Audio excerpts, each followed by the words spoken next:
A pinhole camera captures an image upside down. On continue avec les color LUTs. Alors les color LUTs, je vais faire l'impasse dessus. Simplement, encore une fois, je vais faire une petite parenthèse. Substance Painter, c'est un logiciel qui ne sert pas à faire du rendu. On pourrait le faire assez facilement, mais d'une part, c'est pas là où il est le plus performant. Vous avez d'autres logiciels Adobe qui permettent de faire ça. Moi, je me sers par exemple pour faire des rendus, je me sers de Marmoset, qui est un autre logiciel. Je me sers de Unreal aussi pour faire des rendus, etc. C'est plutôt cool. Pourquoi pas Blender, 3ds Max, etc. Mais vraiment, Substance Painter, sa finalité, c'est quoi? C'est de travailler des matières et de les exporter en termes de texture, donc en termes d'image, et de les intégrer sur d'autres logiciels pour pouvoir obtenir le rendu qu'on veut.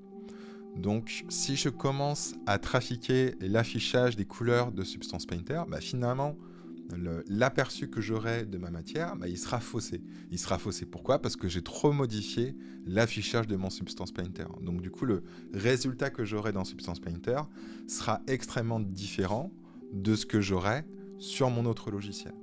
Donc vraiment, voilà, je vous mets vraiment une petite parenthèse par rapport à ça, mais c'est super important. Ne trafiquez pas trop l'affichage de Substance Painter. Ne mettez pas trop de post-process, voire n'en mettez pas du tout, etc., etc. Donc, Color LUTs, on va l'enlever. Finalement, c'est des profils de couleurs, en fait, si vous voulez. La partie Effect, je vais également faire l'impasse.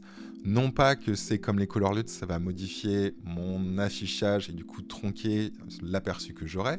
Pas du tout, mais les effets, on viendra les utiliser dans une leçon plus tard. Emitters, ça on va pas l'utiliser non plus pour le moment. Par contre, on va regarder dans Environment. Vous voyez que dans Environment, à l'heure actuelle, mon environnement me permet non seulement d'avoir un éclairage, mais également de voir où ma lumière accroche ma matière et où c'est qu'elle n'accroche pas. Sachez que dans Environment, on a plein d'environnements qui sont présents ici. Si vous vous souvenez également, je vous ai montré cette petite fenêtre qui me permet, d'ailleurs c'est celle-ci, pardon, qui me permet de pouvoir montrer mon environnement, de est-ce que je veux le blurrer ou pas, etc., etc. Ça n'a aucune incidence sur comment votre matière va agir avec votre environnement. Mais si jamais vous voulez mettre un autre type d'environnement que celui qui est présent ici, vous pouvez prendre très bien cette image d'environnement, l'intégrer ici, et là on voit que du coup mon environnement est devenu une forêt. On voit également que l'éclairage a changé, il est devenu plus verdâtre.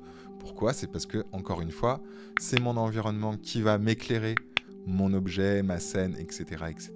Et que du coup, forcément, la lumière va être dépendante du type d'environnement, en tout cas des couleurs de votre environnement. Donc si vous avez un environnement, par exemple sur Unity ou Unreal, qui est assez type forêt, pourquoi pas utiliser un environnement dans Substance Painter qui se rapproche de ce que vous aurez sur Unreal ou Unity. Dans Generators, ça va permettre de générer différents éléments. On ne va pas l'utiliser pour l'instant. Et par contre, on va passer sur la partie Materials qui va être très intéressante.